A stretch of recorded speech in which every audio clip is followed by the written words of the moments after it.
Over my 31 years at Tierra del Sol, much of my training has come from our parents and the individuals that we serve. Our parents founded our organization, and they've been strong advocates throughout the lives of their sons and daughters. When these founding parents began their journey with their son or daughter, they were told that their child would not have a long life, and they should expect to have their child go before them. This generation is now living a normal lifespan, and they are outliving their parents. It has been a privilege to be a part of these lives and to help families and individuals work through the many struggles. It took some time to form the great partnerships with the local senior centers. Early on, when we first attempted to integrate into the senior centers, the acceptance wasn't there. Starting out by volunteering at the centers, it really did help to pave the way and help the relationships to form so that we could be fully accepted and integrated.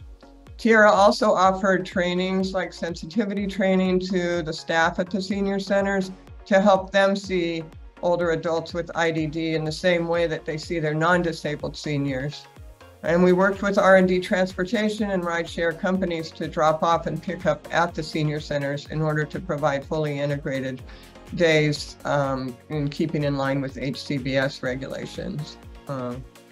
When individuals are facing this transition, you'll want to explore and ask the question, what does active retirement look like to you? Do you need a shorter day, a flexible schedule? Do you need to stop working? Do you have any physical changes that require more support? Looking at individuals' needs and what they can tolerate at this time in their life needs to really be considered.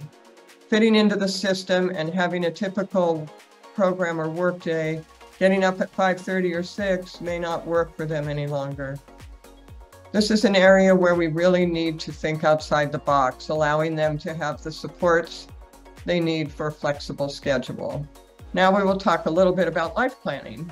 In later life planning, communication with family members is critical to avoid disruptive transitions.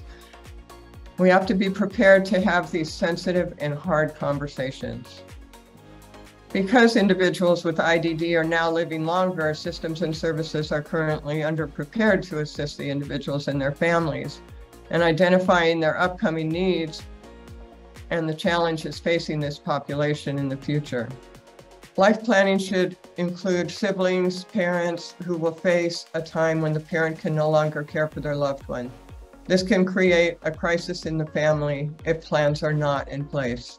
Tierra uses the Future Is Now curriculum to help families and siblings go through a series of workshops where they can be together in a sort of supportive space to be able to dream, express their thoughts, fears, wishes for their loved one's future. The ultimate goal of this series is to work to create a letter of intent, which is a document that will basically create a roadmap that will hold all the things that the parent knows about their loved one and identifies future living options. Completing this document gives parents and family members tremendous peace of mind. Advanced care planning and end-of-life decision-making is equally as important. It is critical that we help individuals with IDD plan out what they would prefer to do as they age, along with how they would like to approach the end of their life. No matter what our roles are in the lives of those we serve with IDD, we owe it to them to explore and discover what the needs are throughout their later stages in life. They have had advocacy, supports, and services all of their lives, and it needs to continue as they age with the same respect and dignity that we would want for ourselves and our loved ones.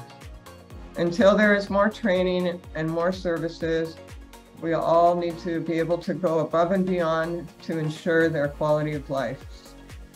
You will have to take the time to ask the right questions, educate and dig deeper into individuals' lives and the lives of families. Each story is different and requires different intervention. There are many resources out there, and we have to all work together, communicate and share so people aren't reinventing the wheel.